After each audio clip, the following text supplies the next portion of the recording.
All right, let's watch the world burn with this one, my dear. In today's episode, we're going to be talking about why functional medicine sucks sometimes. And I say this as somebody who fell in love with this profession many years ago. And I still, when I'm tasked to tell people what I do for a living, sometimes I will say I do functional medicine. But I think in this episode, we're going to discuss many of the reasons why I have distanced myself from that term in recent years, personally. Yeah, I would say I've definitely distanced myself from functional medicine as well. And it's a real shame just because at its core, it's what we practice. I mean, we're very root focused. We're peeling back different layers of someone's IBS history and trying to figure out the factors that are going to make the most difference. But in reality, most functional providers are not practicing the fundamental tenets of what functional medicine is supposed to be, which is very roots focused, looking past symptoms and trying to dig deeper. It sort of has morphed into similar problems that you see in the conventional medicine world, you see in the functional medicine space, where it's just someone taking 20 supplements so that their symptoms feel better. But again, I think that the other big issue from a dietetics standpoint is the total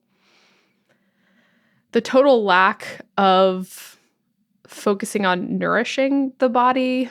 It tends to be the functional medicine space talks a lot about nutrition, but doesn't actually nourish people for the most part. Again, this is speaking broadly, so I'm sure there are some great functional medicine providers that are focusing on solid nutrition. But again, a lot of people, they're not the norm. It's so sad. Yeah. And we could preface this episode. Let's cover our butts with this one, okay? There's going to be good, bad, and mediocre in every single profession on planet Earth. Yes. So I don't care if we're talking about plumbers or teachers or surgeons or functional medicine doctors or physical therapists. I don't care. There's going to be good, bad, and in between for all of those professions. But we are going to talk about some of the patterns that we have observed in this particular field over the years and why it is concerning to us and it should be concerning to you as consumers. And we're not going to deter you from going to work with a functional medicine doctor, but I think that you need to go in with your eyes and ears wide open and you need to know how to spot the bullshit should it present itself so that you don't accidentally dig yourself into a deeper hole. And that's what oftentimes can happen is that people go in with good expectations and good, hopes and energy, and they are compliant and they listen to the practitioner and they do what the practitioner says and they don't realize that they're getting worse. And it's a really messy place to be. So what I would like to start this conversation with, I kind of have some notes broken down by topic, but what I want to start with is like, what does functional medicine actually mean? And then talk a little bit about how one could become a functional medicine doctor or practitioner. Like, is there a schooling? Is there a path forward? If somebody off the street came up to you and said, define functional medicine right now, what do you think that you would define it as? That's a great question. I mean, I sort of view it as a system of thinking where you're digging to root causal issues versus treating symptoms. That's supposed to be, again, the philosophy at the core, I would say. Yeah. But to your point, or just talking about this more, I think that the functional medicine world is the Wild West. I think anyone can really say they're a holistic provider, they're functional, or this or that. And again, there's different trainings, or you could get different certifications and things like that.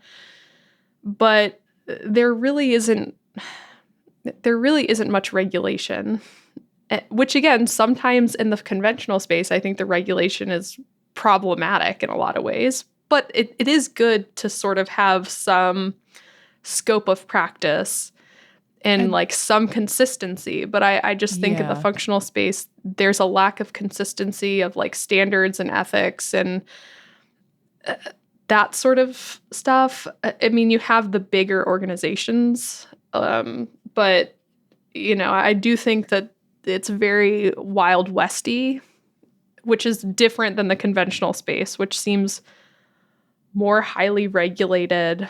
And it's more straightforward. Yeah, it's a bit more cut and dry, maybe we could say, on the conventional side. And honestly, this piece of the topic here, this could be the blessing and the curse of this profession. Yeah. On the one hand, there is a lot of flexibility and there are different avenues that you can come in from. And functional medicine can be practiced by different types of providers. So like you're a registered dietitian, I'm a chiropractor. There are MDs, there are nurse practitioners, there are, you know, a wide variety of healthcare professionals who can say that they do functional medicine. And that, on the one hand, is really beautiful. But on the other hand, it means that when your cousin Mildred in Milwaukee went to a functional medicine provider and was cured of her lupus, that doesn't mean you're going to get the same experience when you go to a functional medicine provider in Cincinnati or wherever. So it's tricky because, like, on the one hand, we need some degree of standardization so that we can kind of like market as a whole and we know what to expect as a consumer when we go searching out this product or the service. But on the other hand, I personally have a big problem with the one and only attempt to standardize this field, which is the Institute for Functional Medicine. The IFM, God, this is going to be such a problematic episode. Everyone's going to hate our guts after this, especially me, because I'm going to be the worst here. But the IFM, in my opinion, is really basic bitch stuff. Like, it's painful. I've been to 2 of their seminars, and both of them, I was bored out of my ever-loving mind, and it was so basic. But the MDs and the DOs and the people in the room who were predominantly conventional medical providers who were trying to make the switch, they were like mind blown. So I still remember to this day. So the first one I went to of theirs was the GI module. So it was 3 days. I'll never, Scottsdale, Arizona. It was 3 days talking about the GI system. And I was like, oh man, this is going to be great. And they're the best. They're like the most expensive and the most acclaimed of the functional medicine institutions. I was like, this is going to be great. And I was texting my friend all excitedly. And then the entire 3 days, I was bored out of my skull. And I vividly remember the teacher or whoever up on the stage, and they did a presentation, I kid you not. And the presentation was basically like, here's a paper that says celiac disease exists. And everybody in the room was like, whoa. And he's like, here's another paper that suggests maybe people without celiac disease have a problem with gluten sometimes, and it can cause problems. And everybody in the room was like, no way. Right. And then it was like, here's another paper that says probiotics work. And everybody was like, you're kidding me. All right. And I was drooling. I was like, I'm going to date myself here, but I was on my BlackBerry, trying to text my friend. I was like, when are they going to get to the good stuff? Right. I'm so bored. I'm waiting for the good stuff. And then that progressed for 3 whole days. But I would go out in the hallway and I would talk to people and I'd be like, so what do you think of the conference so far? And every single person was like, this is incredible. This is amazing. I can't believe it. This is the most stupendous advanced thing ever. And I was just like, okay, but here's the thing. And somebody's going to comment and say I'm an egomaniac and I'm a jerk, but I'm not saying this to say like, I'm smarter than everybody in that room. My point is, this is the one and only organization that's trying to standardize the education, and they are certifying doctors. Like when you go to an IFM certified doctor, they've gone through this basic bitch program, and they have a very, very rudimentary surface level understanding of these topics, But then they have this inflated sense of confidence, and they have an accolade. They have a certification, and they paid like $35,000 to get through all these courses and do the certification. And they go out into the world totally confident that they can heal the world of everything. And it's like, your understanding of the GI system is probiotics work and gluten sensitivity is a real thing. Like, are you really equipped to help these people who have really serious conditions and like dysbiosis and SIBO and motility issues? I personally don't think so. I tend to steer clear of IFM certified people personally. But, it's like the IFM is trying to develop this chokehold or this monopoly on the profession, and they're charging through the nose to do it. Their seminars are god-awful expensive, but they're also very piss poor quality. Versus, some of the best seminars I've been to, and here, this is a problem too. Some of the best seminars I've been to have been put on by supplement companies. Yeah. And that's fine if you can go in understanding that the supplement company is trying to sell you their supplements. Right. And you have to use your noggin and you have to weed out, okay, how much of this is marketing versus how much of this is actually good, usable information. But not everybody is going to go in with that mentality, and they're going to get suckered into using a line of supplements or particular supplements that are overinflated in some of these seminars. But there's a lot of functional medicine education that comes from supplement companies and lab companies that are standing to make a profit off of the sale of their product. And so it's like, you're damned if you do, damned if you don't. Right? It's like the big pharma of... Yes. It's the big pharma of the functional medicine space, is the supplement and the lab companies. And no one really equates the two, but it's the same. It's the exact same. Yeah. When I had a brick and mortar office, especially, I would get lab reps who would come to my office. So usually they were good about emailing or calling ahead of time, but sometimes I would get lab reps who would come unannounced, and they would just be like, "Hi, is the doctor in? Can I tell you about this panel of stuff that we offer?" And then similarly, I would get supplement sales reps, and they would book a call or they would book an appointment to speak on the phone or come in person. And they would sit there with the catalog, and they would go through the catalog with you, and they would talk about, well, what kind of patients do you see? And, oh, you should get this leaky gut product. And it's not anything against them. It's just that the person that those reps are talking to should be aware that they're trying to sell to you. And you should have like the bullshit radar and the critical thinking skills to know when you're being sold to and what you're going to take and what you're going to leave. And you should be able to, take the good things from that conversation and leave the bad things. But I feel like that like bullshit radar and that critical thinking skill is not always there. And practitioners get suckered into using a lot more supplements and a lot more labs because they have shiny marketing and a nice sales pitch and a really nice sales rep, but it's not as clinically useful as maybe they've been led to believe. Yeah. But it's absolutely just like big pharma. Well, and I think you compound that with everyone's frustration with the conventional space. So you confound that with someone being totally let down by going to the GI doc, being sort of told they have IBS, and like you could take Metamucil for your IBS-C, and like that's the only option. So they're like, well, that sucked. I waited 3 months for the appointment, paid $2,000 for the scope, and I really don't have much information or a way forward. Oh my gosh. And then there's this functional medicine space that seems like the answer. And it's so different, and they're focusing on the root cause. So they come in with just this like high hope. And I do think I think sometimes people come into the functional space a little blinded by, oh, it's so different. I know I did. When I came in, I was like, this is so much better than the conventional space. Like they're focusing on the right things. And like, I'm so gung-ho and pumped about this. And I think that compounds some of the issues that we're already talking about with the providers going on in the background, is that people come in with this high hope that it is the answer, and some of their skepticism or their bullshit radar might go down a little bit. And again, I think the thing we're really fundamentally saying is that you should be thinking critically when you go see a provider. There's some good ones, there's some bad ones. Right, exactly. So even us, if you come work with one of us, for sure. For like, sure. if we say something that's fishy or doesn't sit right with you, please say something. Right. 100%. 100%.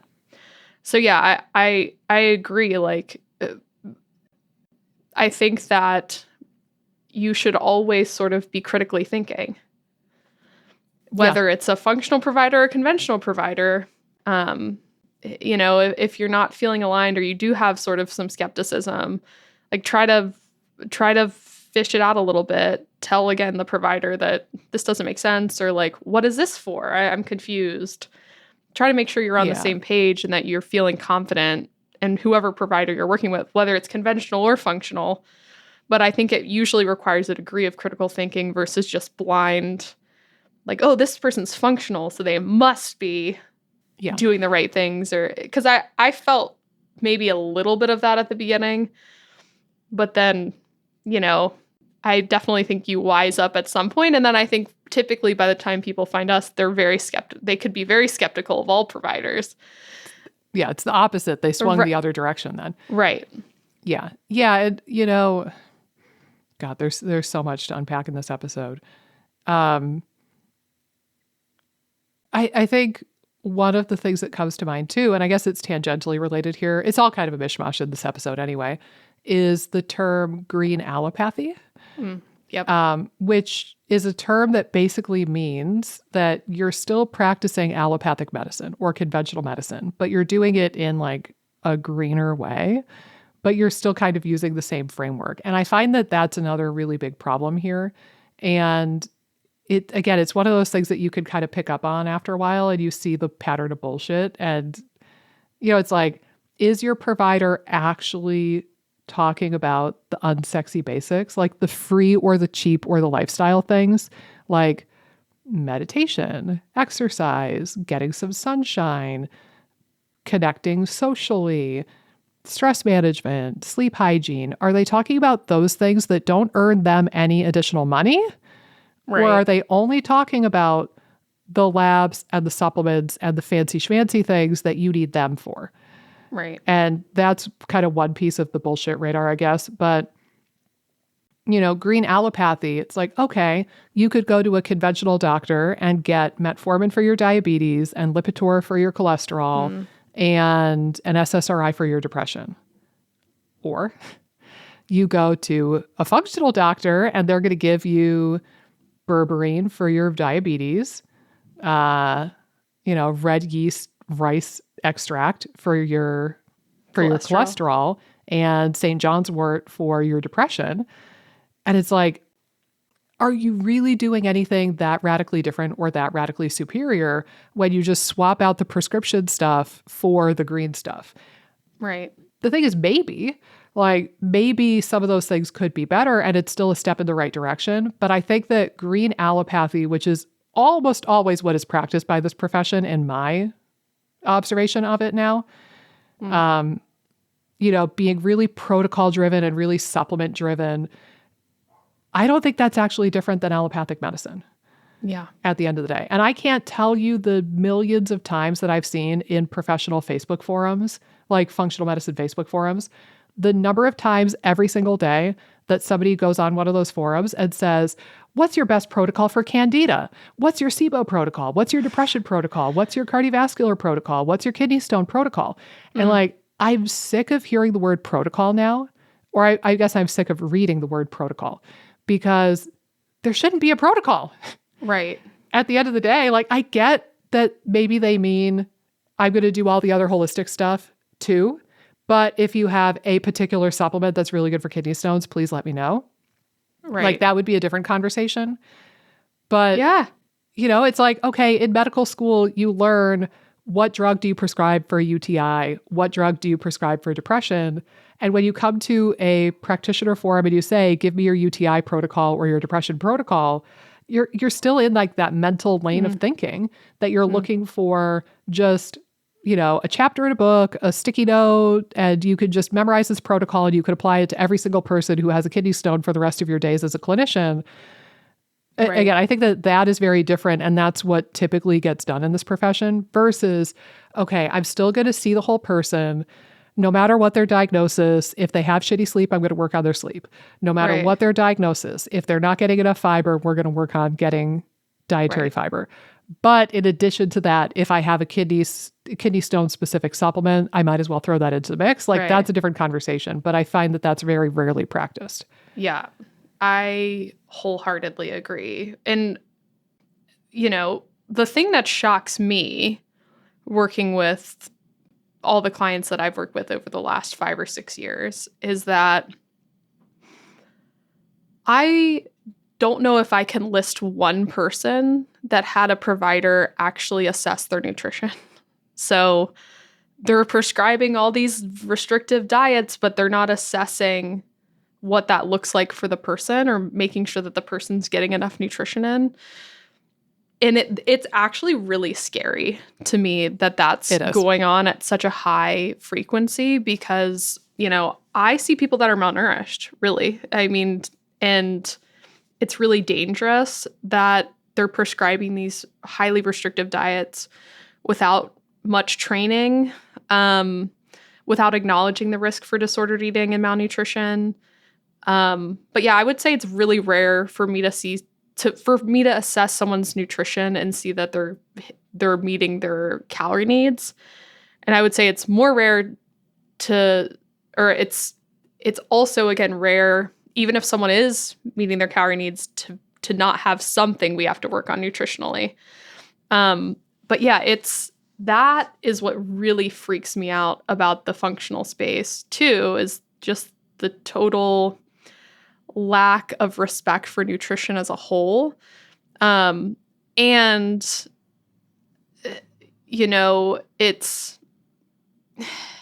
people can't get better if that's not taken care of. Again, you could prescribe all the supplements in the world and maybe it helps symptoms a little bit. But if someone's wildly under eating, they could see 10 different providers. I've seen that, again, so many times. They've seen 5, 10 different providers and no one's looked at their nutrition and they've lost weight. Like, it's obvious. Like, okay, this person's lost 30 pounds. Like, why isn't anyone trying to focus on nutrition? And it's just, again, it breaks my heart, honestly, because, I was in that cycle too a little bit with some of my functional providers, and it's just so fundamental. And again, it's rough. And I think, again, they're selling the promise, like, oh, you don't have to work on nutrition outside of maybe doing a restrictive diet, or you don't have to work on some of these things. You can just take a supplement. Well, that's the weird thing, though. I feel like if you talk to most functional people, though, I think that they will actually think that they're nutrition experts. Right. This is the weird thing. It's like they're in denial. They're in like some Twilight Zone-y place where their perception does not match reality. No, honest to God. Yeah. Like, they will tell you until they're blue in the face, food is medicine, food is medicine, Right. Food has the power to heal. And they'll post something on social media of, them picking a leaf out of the garden and holding it, whatever it might be. But they, and they might have one single IFM handout about eating a rainbow. But then what they actually do in their appointments, when you get into the nitty gritty and you get off of social media and you get off of like the shiny marketing that they lure you in with, the actual appointments, they're prescribing elimination diets. And there's a million different ones. Obviously, in this world, it's going to be low FODMAP or SCD or biphasic or something like that. But if you have an autoimmune condition, you could bet your rat's ass that you're going to be doing AIP. Right. And if you have, any sort of allergic anything, you could bet your bottom dollar it's going to be the low histamine diet. Right. But that's one of my everyone's no dairy, no gluten. Everyone. Oh, they're evil. Straight up. And sugar is the bane of all of our existences. Sugar is just straight like up cocaine. That's sugar actually. So did you know what it does actually? So this is very proven research.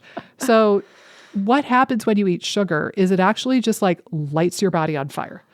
It just, so there's a lighter in your big toe and it it ignites that lighter and it just, your whole body goes up in flames when you eat sugar. Yeah. And then you die. It makes me think of Mean Girls. The gym teacher in Mean Girls who's like, yeah, don't have sex or you will get syphilis and die. You're It makes me right, think right. of that.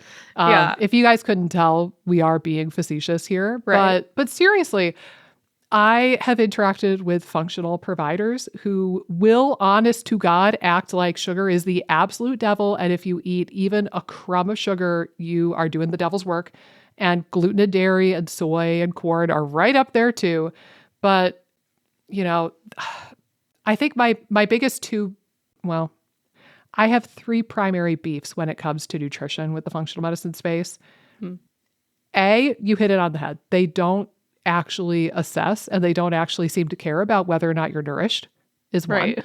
So you could be ragingly deficient in a vitamin or a mineral or a macro or calories or fiber, and they will be totally unaware. And it's not even on their radar to do that. Number two is they are stoking the flames of disordered eating, and they are causing disordered eating like you wouldn't believe because of the elimination diets and the scare tactics that they use. Because sadly, this is one of many professions that has found out that fear sells, and they will try to scare the bejesus out of you to get you in the door. And that, they're scaring the bejesus out of you on social media, in their Facebook ads, in, their podcasts, whatever it might be, but, or in the discovery call or whatever, or the review of findings when you're going over your labs and they inflate the importance of the lab assessment that they did. And they tell you, ooh, if you don't treat the SIBO, bad things are going to happen to you. Oh boy. Right. And it's just really frustrating how much they use fear for marketing in this profession. But, with regards to food, to circle back to that, I think that at the end of the day, functional providers, 99% of the time, they only teach you which foods to avoid and how to label foods as bad. Oh, these are the bad foods. You should avoid them. That's it. That's all we need to do. Yeah. And I think that a lot of the functional practitioners that I've interacted with too have disordered eating themselves. So that's just something to think about as well. And it does drive me nuts when providers will be super insistent that you eliminate all these foods or else you'll never get better. Like this mentality. And it's like, I think someone would be way better off, even if they were having some weird reaction to like dairy. Or like, again, like if they were having some reactions to FODMAPs, if they had already done some FODMAP elimination, like I'd much rather someone be eating some FODMAPs and maintaining nutrition. I think that's much less stressful on the body than if they're eliminating all these foods and becoming malnourished. Like the cost benefit ratio is totally distorted. And, it's insane too. It kind of cracks me up. There's a really popular functional provider. I won't name names. I'm not going to cause. Oh, I probably will at some point. Okay. You're more cordial than I am. You keep going, dear. So there's a really, like, everyone would know this person. And more recently, I don't know what's going on with my algorithm. Like if I looked at one of her posts more for a longer period of time, but all of a sudden she's like popping up on my feed all the time. And she's sharing her meals. And like, to me, her meals do not seem very sufficient. It's something that I notice a lot just when people post meals. And again, I'm like, okay, this is your breakfast? Like, this doesn't look like it's sufficient. This is your lunch? This doesn't look sufficient. Like, to me, again, and I think it sends the message too, like, oh, this is sufficient. For other people. Even beyond that, this is perfect. This is ideal. Exactly. Because she's famous and she has accolades and she knows what she's doing and she's healthier than me. Therefore, this must be the ideal. Exactly. This is the goal.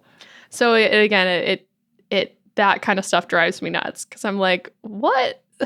That doesn't look right. But yeah, it's the disordered eating stuff. I've seen it. I've seen it just cause.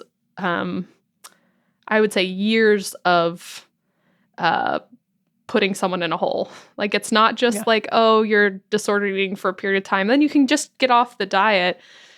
The mental place that you can get stuck in from food fears and disordered eating can just keep you stuck for a while. I mean, for me, I always think that my disordered eating took probably 2 years to totally resolve. And I would say that was pretty quick, like for some of the people. And I would say, the majority of it went away after 6 months, but it would come up in different situations, like throughout the next 2 or so years. Oh, yeah. But, I don't see the conventional medical system typically in the IBS space doing anything super damaging in that way, like disordered eating. Like sometimes I'd much prefer someone coming from the conventional space being like, my doctor had me try like 1 round of rifaximin and, some Metamucil. Didn't really work. Like I might have tried FODMAP for a little bit. Like I'd much rather someone come out of the conventional space without having tried a whole bunch of stuff. I always talk about this on discovery calls. Sometimes I'm like, oh, like I like that you haven't tried too much because we're not then having to dig you out of a hole. Yeah. But I would say rarely do I see GI docs digging someone into a bigger hole. Now they might not do anything, which is problematic too. Like it's like, oh, we don't know. Bye, which is also problematic and leads people to the functional medicine space. So, there's so many problems there as well, but I don't see them driving so much dysfunction because of the fear that is surrounded by some of these diets, which is just something I think important to point out when you're kind of comparing the two ends. It's like you can crap on conventional medicine all the time, but at least they're not creating disordered eating, malnutrition in IBS clients right and left. Yeah, no, I think that's a really valid point. And I agree with you. I think if I had my pick of 2 people to work with and I could only pick one, and one person is like fresh out of conventional medicine, they haven't, they're like, oh, I went to Whole Foods and I got a probiotic once, but I don't know if it worked for me. But otherwise they've kind of done like the conventional sort of stuff versus somebody who's been to 10 different functional medicine doctors. Right. I'm going to go with the person from the conventional world 100% of the time because they don't have as many bullshit beliefs and like food fears and disordered eating and like anxiety kind of issues. And again, there's like the disordered eating, labeling foods as bad and then teaching you how to avoid them. And heaven forbid you go to your functional provider and you haven't been compliant with the diet that they recommended. Oh, that's when they crank up the fear to 11 and they try to scare the pants off of you. I had one lady, functional provider did food sensitivity testing with her, and one of the foods that came up was eggs. So he sent her home and said, hey, cut out these foods and let's see how you do. Now, this is a patient with IBS who I will tell you 100% stress is a huge player for her. She went home. She complied with a lot of it. She cut out a lot of the foods, but she knew in her heart of hearts, she never had an issue with eggs and she felt good eating eggs. And I believe broccoli might have been the other one. And she goes in for her next appointment and he asked, how was the elimination diet? And she said, good. And it came out that she was still eating some eggs. I kid you not. And this is a guy who otherwise I respect a lot. And I think he's really smart, but this really pisses me off. He told this woman with a straight face that egg protein cross-reacts with a protein in the brain. And, oh, didn't your mother have really bad Alzheimer's? And aren't you terrified of getting Alzheimer's? Well, if you eat eggs, that protein cross-reacts with a protein in the brain, and you're going to put yourself at a higher risk of dementia. Wow. Right. So then she goes and she completely eliminates eggs and she's panicked. Absolutely. Right. Like eggs equal dementia. So yeah. And Alzheimer's, so the I'm thing not she going to fears touch more those. than anything in the world. Right. Yeah. Then she comes and works with me and we get talking about nutrition and nourishment and it comes out, well, yeah, I knew all along I never had an issue with eggs. Anytime I ate eggs, I felt fine. My IBS never flared when I ate those. So I brought up the idea of, well, why don't we reintroduce eggs? And she was scared shitless because this practitioner, who again, very brilliant, I think he's a good guy also. Like I know him personally. I think he's a good guy and I think he's very smart. But he scared the pants off of her and she remembered it years later. And last I knew, she was still struggling to add in eggs. And it really boggles the mind that people think that this is okay. Yeah. And again, you see it on social media. If you follow anybody in the functional space and you follow them on Instagram or whatever, a lot of them are very fiery. Now, I will say, to name one name, but in a positive light, and I wouldn't say that I follow his stuff a ton these days, just because, like, who has the time? But I don't remember Ruschio being super fear-mongery with his stuff. Yeah, I don't think so. I give him credit for that. I don't think that he's one to feed into the fear stuff. And I think that he's quite a bit more aware of like these pros and cons and drawbacks and stuff. I think he's a little bit more cognizant and aware of this stuff than the average person. Well, and for him too, and I do think it helps to be pretty niche. Because I think that's the other thing that happens is, you have maybe some functional providers that aren't super niche. And so they just don't necessarily have the time or capacity to get extra skilled in IBS or SIBO or some of these other issues. But yeah, it's so frustrating, I think, when you hear stories like that, because it's pretty consistent. I don't think I've interacted with many patients where I felt like their functional medicine provider had a good, like, balanced approach to nutrition. Even if they weren't assessing, like, the nutrition adequacy, most of them, again, are still going to prescribe a restrictive diet and not monitor the person, which is kind of a big no-no in the conventional space. I definitely think that flippantly giving someone a low FODMAP diet is really not advised. There's been some papers written about the drawbacks to low FODMAP. And again, a lot of this gets discussed because disordered eating is a huge concern in the IBS population.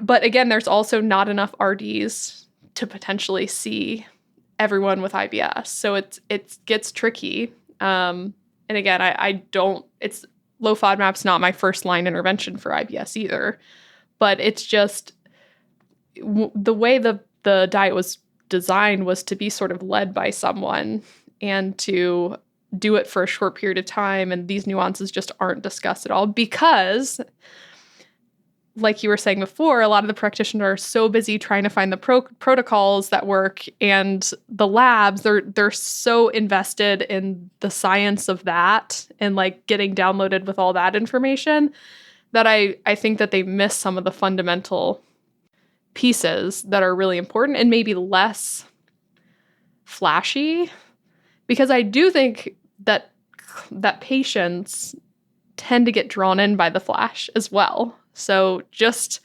something to keep in mind too. We have a bias, I think, as humans to want things to happen quickly. Who wouldn't want to be better and have some magical protocol that fixes them within 30 days? I just saw a supplement that claimed to do that. Like, who wouldn't want to have their SIBO resolve in 30 days? Like, well, and even without the timestamp on it, sorry I cut you off there, but even if there wasn't a timestamp on it, like 30 days or 60 days, who wouldn't want the feeling of 100% certainty? Right. Like a protocol, right? Okay, we're going to work on leaky gut for 32 days. Then we're going to do antimicrobials for 46 days. Then we're going to do 21 grams of protein per meal for 3 days. Then we're going to, it's like the prescriptive nature of a protocol feels very safe and very certain. Right. And it really scratches the itch of that, like, OCD bit of our brain that wants total and complete certainty. But as we know from our previous episodes about OCD and our discussions, that's actually, like, the worst thing you could do for the OCD brain, or for people who are struggling with a great deal of anxiety. You're better off, in some weird way, embracing the uncertainty of the universe and embracing the uncertainty of whatever your clinical condition is, and acknowledging, okay, there is no set protocol. Like, I don't know what we're going to be working on a month from now, but I will be here with you, and I'll be figuring it out right alongside you, and I'm going to be holding your hand. Like, I think that's way more valuable versus trying to map out a whole protocol and then selling you on a shtick out the gate. And then not being able to modify anything. I think what you're describing is being comfortable with experimentation, really. That's something that doesn't, I think, sell as well. I think that the people that have been down the IBS road long enough, it might sell because they're like, I've tried all the protocols and nothing's worked. So I guess I can try this experimentation thing and just trust the process a little bit more. But yeah, I think that unfortunately, a lot of people in the IBS space, including myself, when I definitely lean more on the anxious, we've already talked about OCD side, and the like hypervigilance, and again, the not that everyone likes discomfort, but like there tends to be a lower threshold for discomfort with people that struggle with anxiety, like uncomfortable feelings or sensations. And that could be sensations in the gut. I think when you have a degree of hypervigilance, like you said, the protocols feel safe, and I think even the testing feels something like, oh, I've tested this and I know I have it, versus test, don't guess, right? Right. Versus,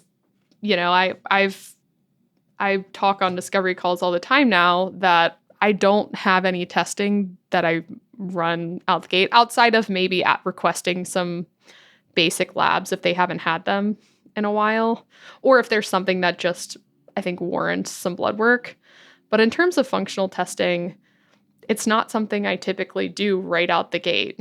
And I think that some people just are turned off by that. If they've been in the functional space, they're like, well, we have to know what the root cause is. And I'm like, well, the testing might get you nowhere in terms of looking at the root cause, like actually listening to your history, what has worked, what hasn't, looking at the fundamental pieces. And again, I think just in general, the functional space touts themselves as looking at maybe stress and nutrition and movement and all these lifestyle things, but I don't think they teach the providers to coach around these areas and to really focus on them. The providers are too busy potentially learning the testing, learning the protocols, and they're focusing a lot of emphasis on that and not an emphasis on being able to coach their patients and clients on how to increase movement, like what are the barriers to some of your stress management. Like these are huge pieces, and they're not easy necessarily to solve. Like someone could have a lot of stress in their life that would require some pretty big changes. So I just think that there's sort of this, oh, we'll like get to that later after we get to the lab tests and the protocols. And it's just, they're putting the cart before the horse by doing that. And I think that people are very much struggling because of that. Well, honestly, it's marketing. It is. A lot of it just comes down to marketing. And we go after the shiny, the sexy things, and we're not very interested in the boring, unsexy, basic things. And, like if you had two doctors and both of them were reasonably sure that they could help you, would you go with the person who's like, yeah, we'll get a CBC and a thyroid panel and like see what happens? Or would you go with like the GI map and the Dutch test and the whatever? Right. It just, I think it's that human condition that I've talked about before, that we all have a little bit of I'm special syndrome, and we all have a little bit of this desire for certainty. And we've been fed this. And like, again, functional medicine people, you'll see it on social media, you'll see Instagram posts, whatever it might be, you'll see it on their website. Test, don't guess. They love that. They love that slogan. And honestly, it was kind of the testing that made me fall in love with functional medicine in the first place. I thought, this is really cool. We could finally know all the things. And if you just study it hard enough, if you get the books and the binders and the trainings, and you know how to interpret these magical tests that nobody else can interpret, you have to be one of the special ones. Like, you could give people the answers, and you can have the answers yourself. And isn't this splendid?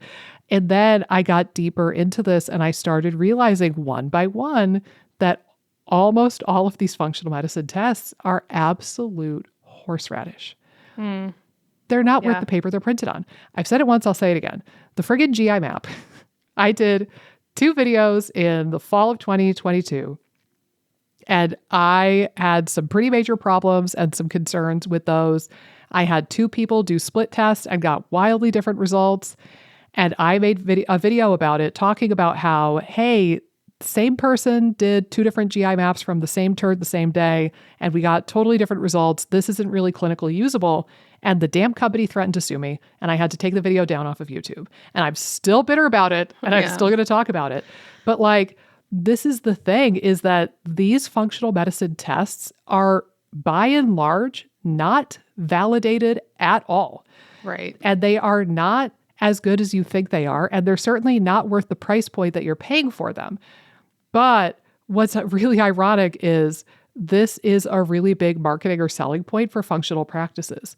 Well, you can't do this on your own. You need me. You need my special tests. You need my special brain to interpret the tests.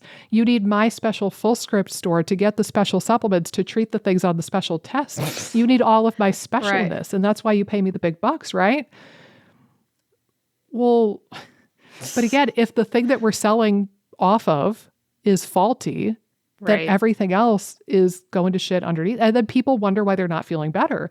But the irony is that this is one of several reasons why the functional medicine world is so hoity-toity and high and mighty, because, well, I can't believe the conventional doctors aren't ordering a GI map. I can't believe the conventional doctors aren't running a SIBO breath test. I can't believe conventional doctors aren't testing for leaky gut and candida.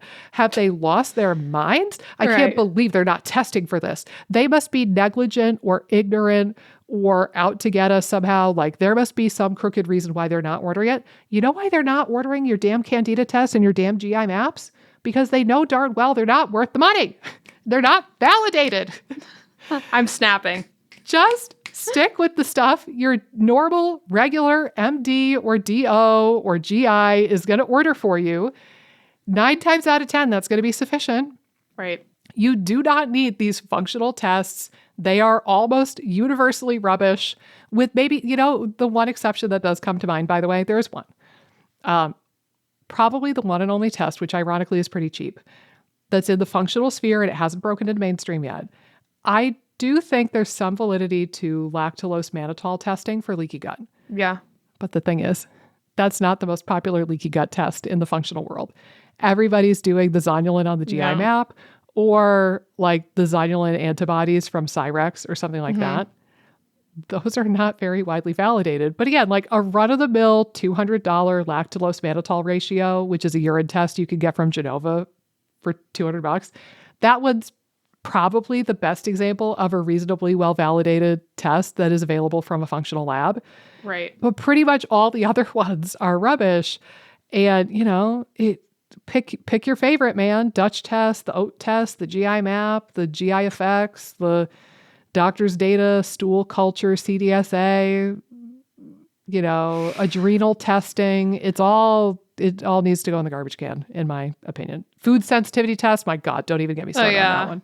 What about the one that like Everlywell that you can just like order yourself? That one's especially bad. Yeah. But again, I they're think all terrible. Yeah, it's such a bummer because again, I think people get lost in the testing and the protocol. The people and like the actual issues and the actual root causes get lost in all this shiny stuff. And again, sometimes the solution is to go to couples therapy. It's like, or to work on your nutrition. More often than not, it's something like that. It's nothing that a fancy test is going to come up with. You know what, though?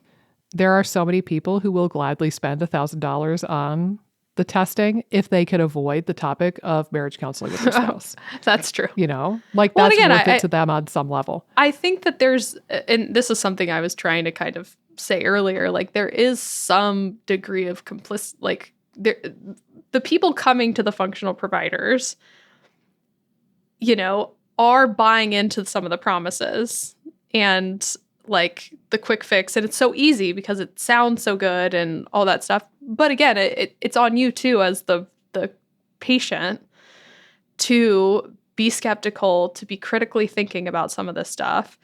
and to really be fundamental focused. Like if you feel like a provider's like off in the weeds of some random level of some bacteria on the test, like I can't tell you how many providers or people I've talked to where they're like, my provider said I had this bacterial overgrowth and it's like one marker on the GI map that was elevated. And it's like, I don't really know if we know this is really a big problem in the context of your whole microbiome.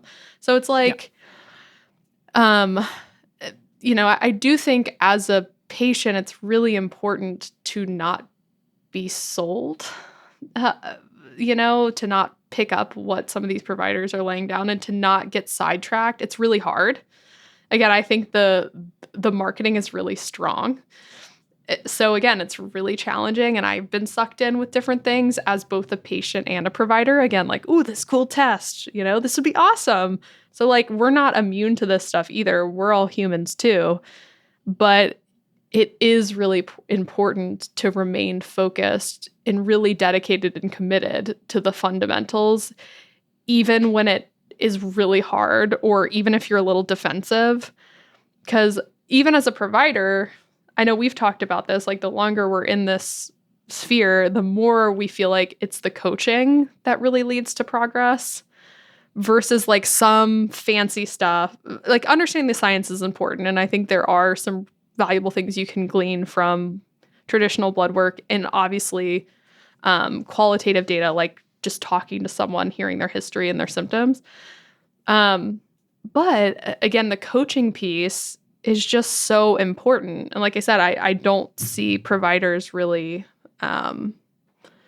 coaching people. Yeah. It's just like telling them, this is the protocol, you do it. I'm the authority figure. You're Right. the underling. You have to do this elimination diet.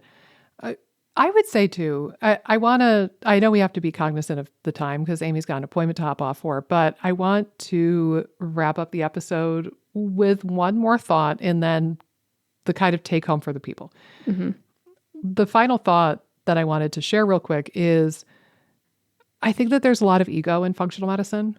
Mm-hmm. And part of that ego thing is that they all think that they're cutting edge. Like they're special. They're doing something that their colleagues are not doing. And therefore they are the best. They are special. They are smarter. They are superior. And they're on the cutting edge. And those dinosaurs in the GI world who aren't doing SIBO breath testing, like, oh, I can't believe how far behind they are. And I think that there's a difference between being cutting edge and jumping on board with something too early before we have data to support its use. So for example, SIBO breath testing, like it sucks, guys. Like it's really bad, especially lactulose. If you have a practitioner offer you a lactulose SIBO breath test, just run the other way and never go back to them. If it's glucose, I mean, maybe you could entertain the thought of that, but validity's sake and actually getting an accurate diagnosis, SIBO breath testing is terrible. And again, like all these functional people are saying, oh, we're cutting edge. And those people who aren't doing SIBO breath testing are behind. It's like, no, the people in the conventional space who refuse to do a SIBO test, they probably know better. And ironically, like I've heard this as a point of frustration from people. Well, my GI doctor said SIBO isn't real. I don't know. Maybe your GI doctor has a point. Maybe you should hear him out on that opinion. I'm not saying that SIBO is not real. I think that there's somewhere in between the two sides that is the truth. But I do think that SIBO is being hella overdiagnosed. Right. As one really easy example. But now to wrap us up for a minute here, what advice would you have for somebody listening? And they're thinking, oh crap, there goes this idea. What can the people do at home to give them a little bit more direction or a little bit more like, next steps or tips if they want to work with a functional provider? Like, how do they navigate this and how do they make sure that they find a good provider and not somebody who's just a charlatan and going to scam them out of a ton of money doing a million GI maps? Yeah, it's a really good question. I mean, I would maybe assess what the website is, if the clinician has a website. If it looks pretty good and it looks like there is some focus on fundamentals. Again, if you're seeing no focus on fundamentals, I think that's problematic. If you have a discovery call with the provider and it's like, we do these tests on every single person. And then like if it feels very protocol-y, that would be a big red flag for me. I would hope that they mention talking about stress, movement, nutrition, lifestyle. I always emphasize that on my client calls that like that's a huge part of the work I do. And again, I say I'm not as heavily invested in testing. Again, I recommend traditional blood work. So, I think you can kind of get a gauge, but you have to be critically thinking. Just keep your guard up. I think once you do pick someone, try to trust them. But if you have if something comes up that doesn't feel right, talk it through with the provider and be open and honest with the provider. Yeah, I think that's a good summary. I think, like you said, the nice thing about the internet is that some people like us have enough of an online presence that we can, you can kind of get a sense for like what we do and what we focus on and our opinions on things long before you ever meet us in person. Right. So if the person has a podcast or a YouTube channel or Instagram or TikTok, you can get to know them a little bit that way. If they offer discovery calls like Amy and I do, you can ask them questions and get to know them and get to know their take on things in the discovery call a bit. And just, you could ask them point blank, do we focus on these fundamentals like movement and sleep and nutrition? And are you going to have me do an elimination diet and cut a lot of foods out? And how do we balance nutritional adequacy with that if we do go on that path? And like, on average, how many supplements would you say your average patient takes in a month? Right? Yeah. Like I'm aiming for somewhere in the ballpark of like 2 to 4 products if I can get away with it. Maybe occasionally a little bit more. But if somebody's saying that most of their patients are on 8 to 10 products, I'd run for the hills, man. That's a bad sign. And then similarly, if you get partway into working with them and you're leaving with like $300-400 worth of pills in a bag every single time, I probably would not continue working with that person. I think that there's got to be a mixture of free and cheap and expensive things that you do. And that could be, from like the nutritional and the blood work perspective, like, okay, maybe you do a lot of free and cheap lab work from like Quest, and then maybe you do a single functional medicine test. And maybe you do a lot of your work with free things like sleep hygiene and stress management and breath work. And then maybe you have a little bit of a budget for supplements or whatever. So I think that those are some things to really think through as you're shopping around for a provider. I hope that this episode was helpful and it didn't just seem like we're a bunch of negative Nancys trying to bring you down. Functional medicine has some redeeming qualities, but you've got to go in with your eyes wide open and be aware because there are a lot of charlatans who are just going to soak you for a lot of money and not get you any better. So on that bummer of a note, take care and we'll see you in the next episode. Bye.